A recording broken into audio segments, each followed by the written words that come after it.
Hey, it's Tucker Carlson. Let's say you wanted to control a country.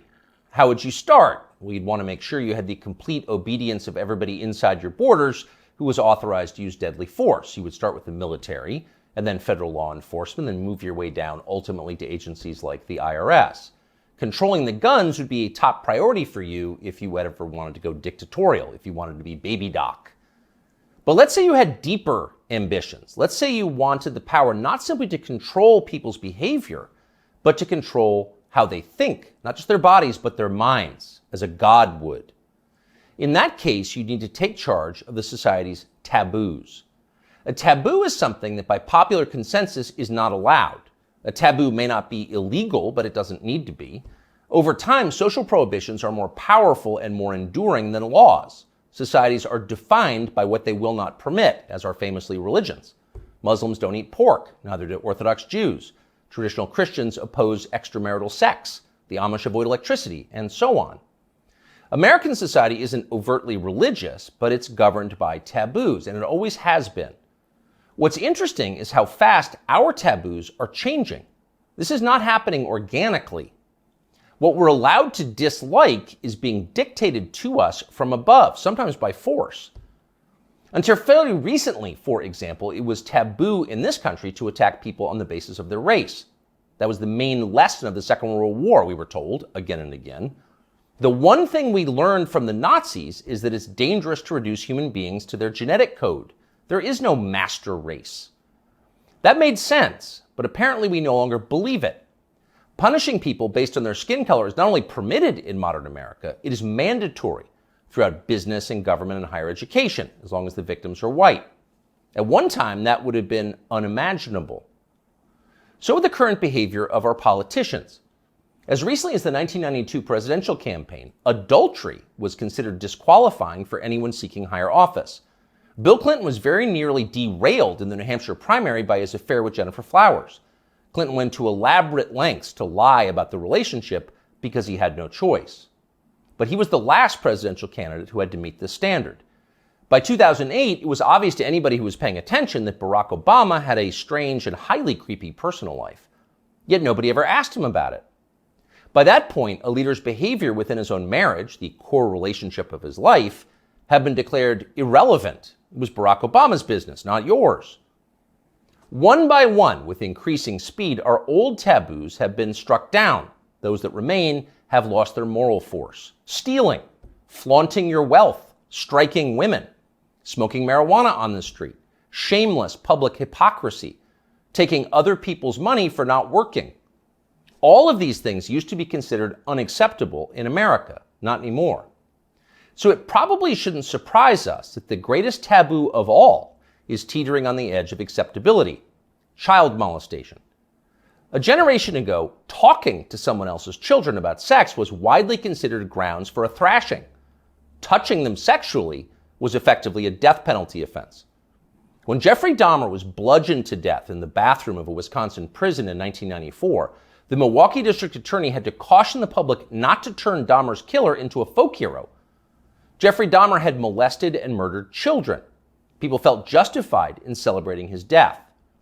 25 years later, that standard had changed dramatically in the state of Wisconsin, as in the rest of the country.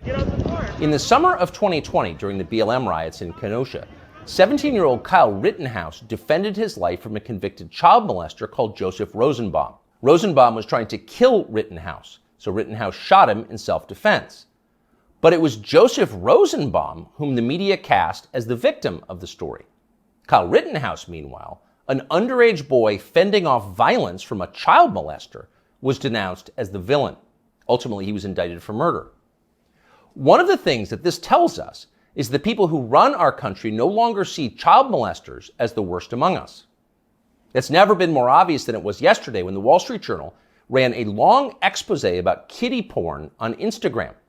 Instagram, the journal found, quote, helps connect and promote a vast network of accounts openly devoted to the commission and purchase of underage sex content. Instagram connects pedophiles and connects them to content sellers of child pornography. In one instance, the paper discovered that Instagram was recommending the phrase incest toddlers to users who'd expressed interest in similar material. By the way, no one at Instagram denied that any of this had happened, nor did Mark Zuckerberg, who controls the company. The Journal story was accurate. It was all pretty shocking, but not as shocking as what happened next, which was effectively nothing at all. The largest circulation newspaper in the United States revealed that one of the world's most influential companies was promoting pedophilia, and nobody in power did anything about it. The Justice Department did not announce an investigation. Congress did not schedule hearings.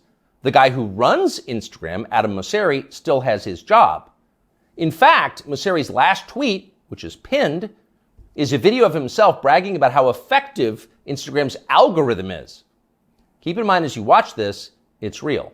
People often talk about the algorithm, but there is no one algorithm for Instagram. There are many algorithms and ranking processes we use to try to personalize the experience to make it as interesting as we can for each and every person who uses Instagram. We believe in this idea of personalization. What you're interested in and what I'm interested in is different, and so therefore your Instagram and my Instagram should be different. What you're interested in and what I'm interested in is different, Mosseri explains patiently. So your Instagram feed will be different from mine. You're interested in children, that's why you're getting all the incest toddler posts. It's a highly personalized experience. That tweet is still up tonight. Of course, everybody at Instagram, in fact, everyone everywhere in authority, will still claim to think that child molestation is bad, but the tone has changed unmistakably. When they say it's bad, they mean it in a kind of abstract way. Bad like a civil war in Central Africa is bad. You wouldn't prefer it, but there are reasons it happens. That's why we now refer to pedophiles as minor attracted persons, because honestly, who can judge? These people are a sexual minority, so pause before you attack them. And in any case, it's not like pedophiles are barging into the Capitol building to sit in Nancy Pelosi's chair or asking uncomfortable questions about the last election. For miscreants like that, no punishment is too harsh. So far this month, the FBI's Washington field office has issued 11 press releases. 10 out of 11 have been about January 6th. Keep in mind that January 6th happened more than 2.5 years ago. Now you know why the feds were ignoring kid touchers on Instagram. They're too busy to respond. They've got much more important things to do, like finding white supremacists. White supremacists are America's new child molesters. We've got zero tolerance for white supremacists because no one threatens the life of this country more than they do. Here's Joe Biden once again making that very clear last month. To stand up against the poison of white supremacy, as I did my inaugural address, to single out as the most dangerous terrorist threat to our homeland is white supremacy.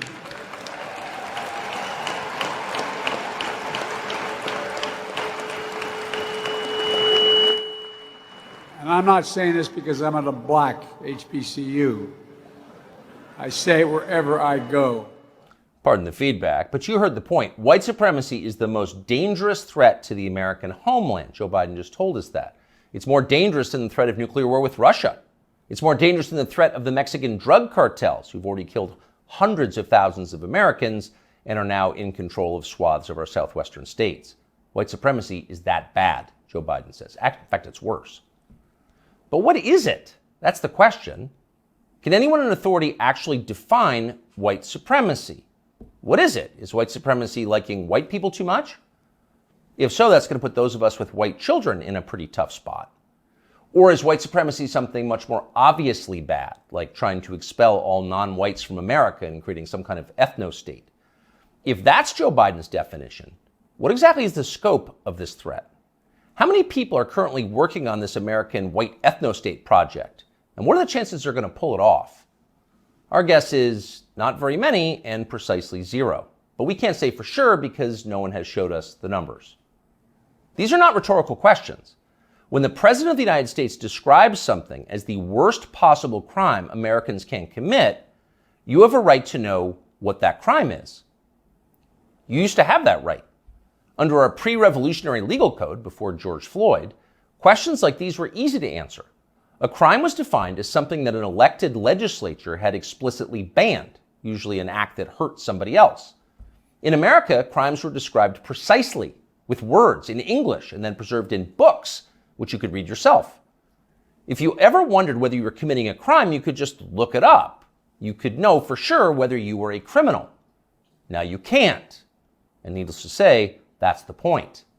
The point of the exercise is to keep you off balance, to keep you afraid.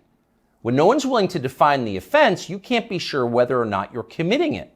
You could be accused at any time and everything you have taken from you. You live in fear. Remember this guy? Emmanuel Cafferty was driving near a Black Lives Matter protest in Poway in his SDG&E truck when he says he noticed somebody following him and trying to get his attention. Later, that person posted a picture of him making what some believed is a white supremacy symbol on Twitter. Cafferty says he had no idea about any white power symbols and was just cracking his knuckles outside his window when the picture was taken of him. Later that day, he says he was notified by SDG&E that he would be suspended pending an investigation, and a few days later, he was fired. What that man did was so offensive, as you just saw, that local news had to blur the photograph of his hand. He was fired from his job. His life was destroyed for cracking his knuckles. He didn't know cracking his knuckles was racist in his defense, but then nobody did until the day that poor Emmanuel Cafferty was unwise enough to crack them. When a crime has no definition, anyone can be guilty of it. It's hard to relax in a country like that. The old system was better. Government operated on the basis of laws, not amorphous moral terror. Politicians couldn't accuse you of something they couldn't define. The legal code was straightforward. Child molestation was a crime. Having unfashionable opinions was not. Outside of the public sphere, the population mostly governed itself, as it does in every society, and used taboos to do it. You knew what was allowed and what wasn't because the rules didn't change very often. The taboos were organic. They derived from collective experience and instinct, the two most reliable guides to life. They evolved for a reason. They still do. Our job at this point is to protect them, despite the hectoring, the nonstop hectoring from the people in charge. You know the outlines of right and wrong. You were born knowing them. So don't let them talk you out of what you can smell. Don't let them rationalize away your intuitive moral sense. Cling to your taboos like your life depends on them, because it does. Cherish and protect them like family heirlooms. That's exactly what they are. Younger people say the news is full of lies. Kennedy Kennedy's motorcade. 239 people. The death of Jeffrey Epstein.